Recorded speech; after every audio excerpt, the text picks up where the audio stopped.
Добрый день, уважаемый Михаил Ефимович, участники общественного обсуждения. Наше выступление должно отразить демографический аспект развития села в Республике Саха-Якутия, проблемы и пути их решения. Деятельность органов государственной власти осуществляется через реализацию национальных проектов.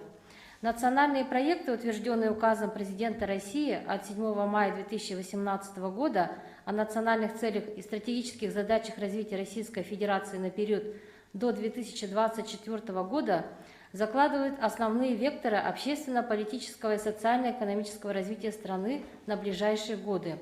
Общественный контроль по реализации национальных проектов на территории региона проводит Общественная палата Республики Саха-Якутия в различном формате. Это общественные слушания, экспертная деятельность, общественный мониторинг, круглые столы.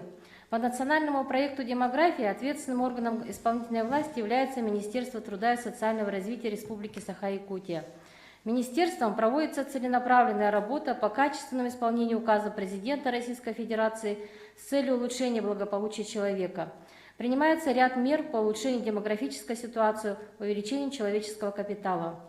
Демографическую ситуацию в Республике Саха-Якутия можно охарактеризовать как более благополучную в Дальневосточном федеральном округе и Российской Федерации. В настоящее время наблюдается рост числа жителей. Городское население составляет около 66% от общей численности, а сельское около 33%. В 2020 году численность сельского населения составила около 329 тысяч человек, и сельское население, как демографическая категория, имеет существенные отличия. Далее информацию будет представлена Тумановой Дарьей Викторовной, специалистом-аналитиком отдела региональных экономических и социальных исследований Якутского научного центра СОРАН. Пожалуйста. Добрый день, уважаемые участники. Позвольте продолжить.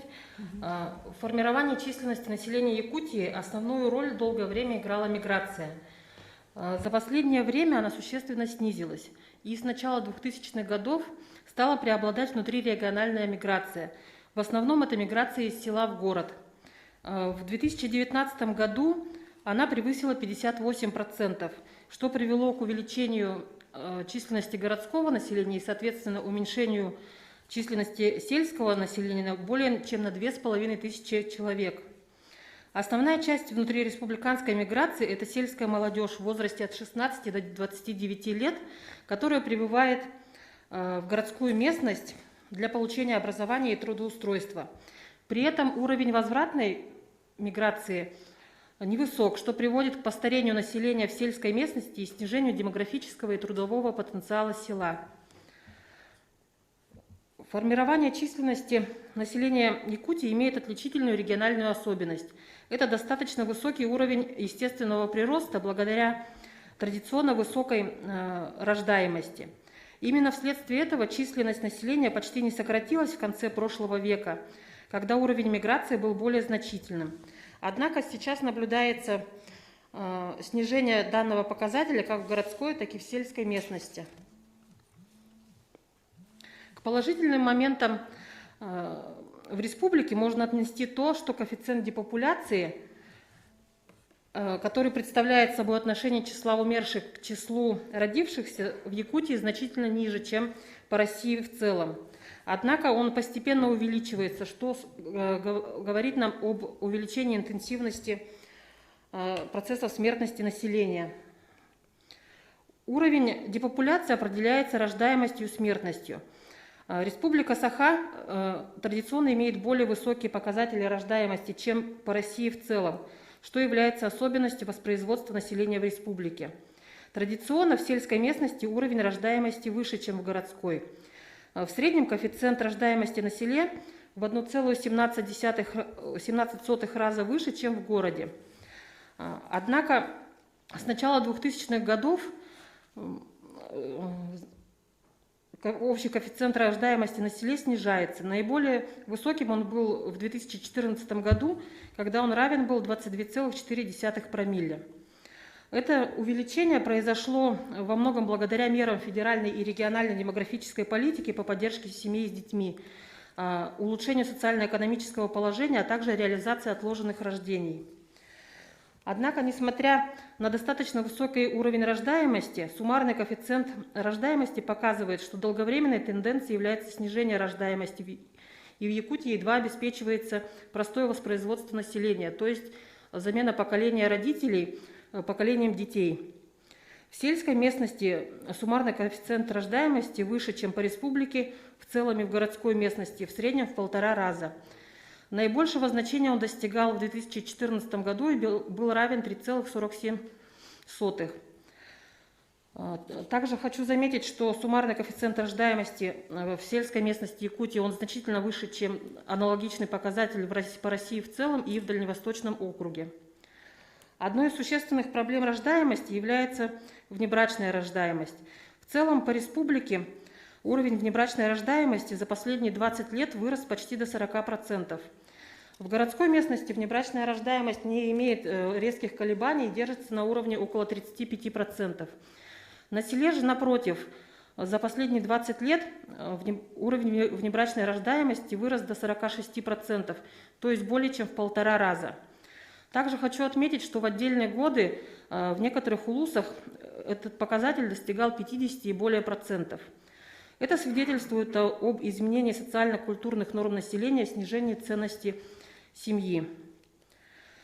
Снижение уровня рождаемости приводит к постарению населения. Согласно шкале Баже-Гарнье-Россета, население республики можно характеризовать как население с высоким уровнем старости. При этом доля лиц, находящихся в возрасте моложе трудоспособного возраста, снизилась до 24,5%. К 2020 году доля лиц старше трудоспособного возраста выросла практически в 2 раза во всех категориях населения, как в городе, так и на селе. Наиболее это заметно у сельских женщин, доля которых сократилась почти на 9 пунктов. Также у сельского населения произошло сокращение доли лиц моложе трудоспособного возраста, что свидетельствует о снижении уровня рождаемости.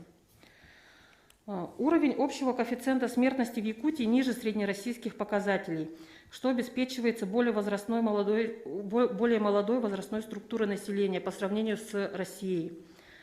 В 2019 году он был равен 7,8 промилле. Для сельского населения характерно превышение общего коэффициента смертности по сравнению с республикой в целом. Коэффициент младенческой смертности характеризует не только уровень развития здравоохранения региона, но и репродуктивный потенциал населения. В Якутии коэффициент младенческой смертности снижался и в городских, и в сельских поселениях. За 20 лет он снизился почти в 4 раза. Также он ниже, чем в среднем по России и в Дальневосточном федеральном округе. Относительный коэффициент младенческой смертности также снизился в 4 раза. Смертность от отдельных состояний, возникающих в перинатальном периоде, также снизилась более чем в 4 раза и не превышает российский уровень. Анализ структуры причин младенческой смертности показывает, что значительное число детей в возрасте до 1 года умирает вследствие отдельных состояний, возникающих в перинатальном периоде, и врожденных аномалий развития, то есть от причин, которые определяются здоровьем матери. В 2019 году доля смертности от отдельных состояний, возникающих в перинатальный период, составила чуть более 42% детей. Врожденные аномалии находятся на 2-м месте и составляют около 19%. В сельской местности также на 1-м месте продолжительное время были отдельные состояния, возникающие в перинатальном периоде, лишь в 2016 и 2019 годах уступив место врожденным аномалиям. 3-е место в причинах принадлежит болезням органов дыхания. Возрастные коэффициенты смертности имеют в Якутии значительную гендерную дифференциацию, то есть мужчины имеют более высокие показатели смертности. Это наглядно демонстрирует явление сверхсмертности мужчин, то есть превышение показателей смертности мужчин над показателями смертности женщин. Причем это наиболее характерно для молодых трудоспособных мужчин в возрасте от 20 до 34 лет. И также в этих группах показатель значительно превышает среднероссийские показатели. Высокая доля умерших в трудоспособном возрасте является одной из причин снижения численности трудоспособного населения, что представляет собой угрозу демографической безопасности региона. Недостаточная замещаемость молодым поколением людей старше трудоспособного возраста приводит к росту расходов на медицину, пенсионное обеспечение и так далее. При этом число умерших мужчин в трудоспособном возрасте значительно превышает число умерших женщин. К примеру, в 2019 году более чем в 5 раз. Доля умерших в трудоспособном возрасте составляла 46% в 2000 году, к 2019 она снизилась до 36%. В сельской местности также доля мужчин значительно выше, чем женщин. При этом, если для всего населения в целом снижение составило 10 пунктов, то на селе снижение идет гораздо более медленными темпами. По причинам смертности на первом месте находятся болезни системы кровообращения. При этом наблюдается снижение уровня данного показателя. На втором месте находится смертность от внешних причин, которая также имеет тенденцию к снижению. На третьем месте располагаются смертность от новообразований, и она практически не меняется. Однако в структуре причин смерти у мужчин и женщин четко определяются различия. Первое место как у мужчин, так и у женщин занимают болезни кровообращения. Однако на втором месте у женщин находятся новообразования, а у мужчин внешние причины. Это несчастные случаи, отравления, травмы, убийства, самоубийства и утопления. Для смертности от внешних причин характерна высокая смертность мужчин. Если в целом смертность мужчин больше аналогичного показателя у женщин в 1,5 раза, то превышение по причине экзогенной смертности составляет уже 4 и более раз. Причем это превышение не только не сокращается, но и остается стабильным. В сельской местности также сверхсмертность мужчин в трудоспособном возрасте немного выше, чем в целом по республике. Показатель средней ожидаемой продолжительности жизни определяется уровнем смертности населения, уровнем доходов, социально-экономического развития, распространенности вредных привычек и нездорового образа жизни. Пороговым значением, рекомендованным ВОЗ, служит 75 лет. По Якутии в целом можно отметить положительную динамику в увеличении продолжительности жизни. К 2019 году продолжительность жизни выросла до 73 лет и практически сравнялась с среднероссийским уровнем. Также надо отметить, что продолжительность жизни женщин выше, чем у мужчин. Разница составляет около 10 лет.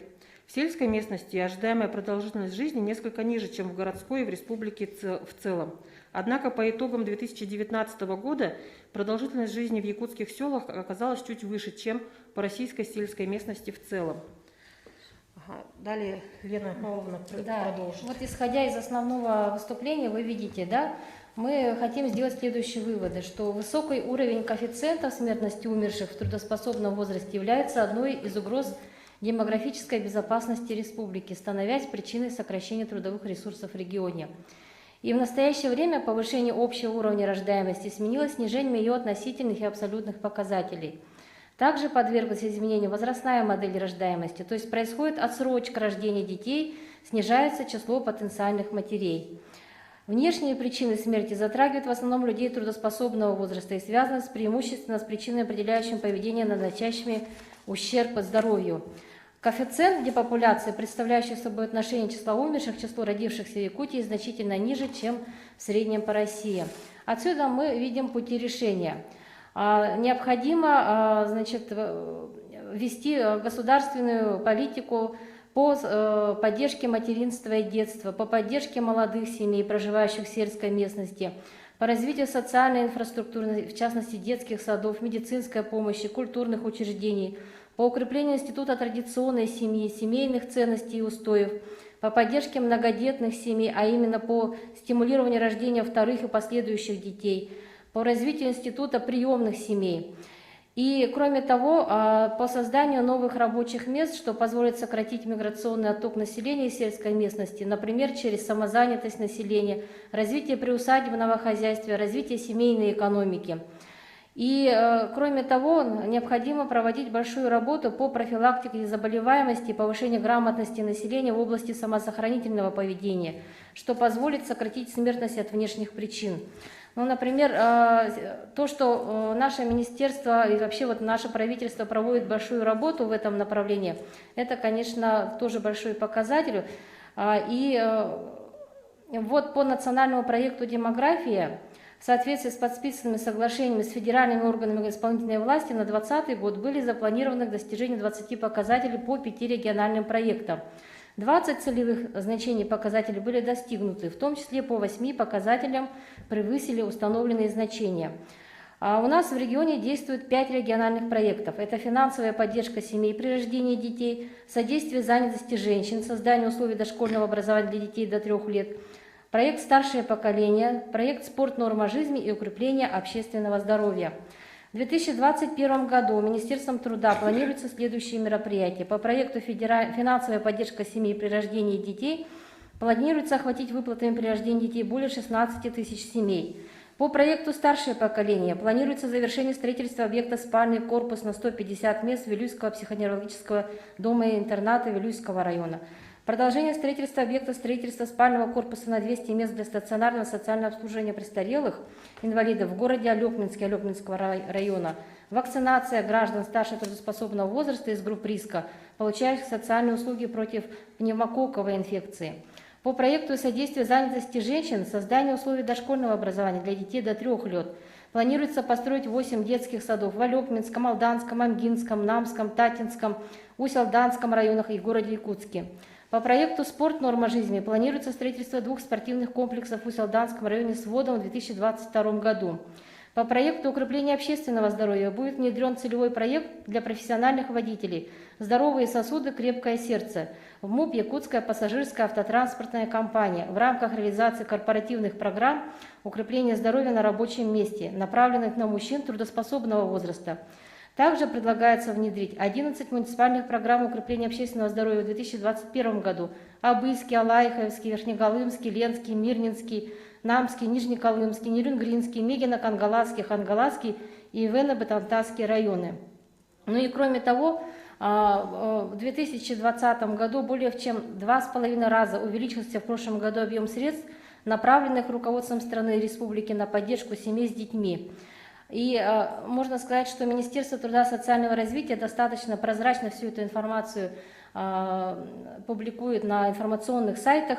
Я думаю, что население с этим знакомо. И хотелось бы сказать, в качестве примера взаимодействия органов власти и общественностью можно считать реализацию проектов на грант президента Российской Федерации. Так, в 2020 году было подписано соглашение с правительством по реализации проектов «Профессиональные няни детям» и «Навигатор общественного здоровья» в рамках национального проекта «Демография». Проекты реализуются при поддержке комиссии по демографии, защиты семьи и детей и традиционных семейных ценностей Общественной палаты Российской Федерации. Спасибо за внимание.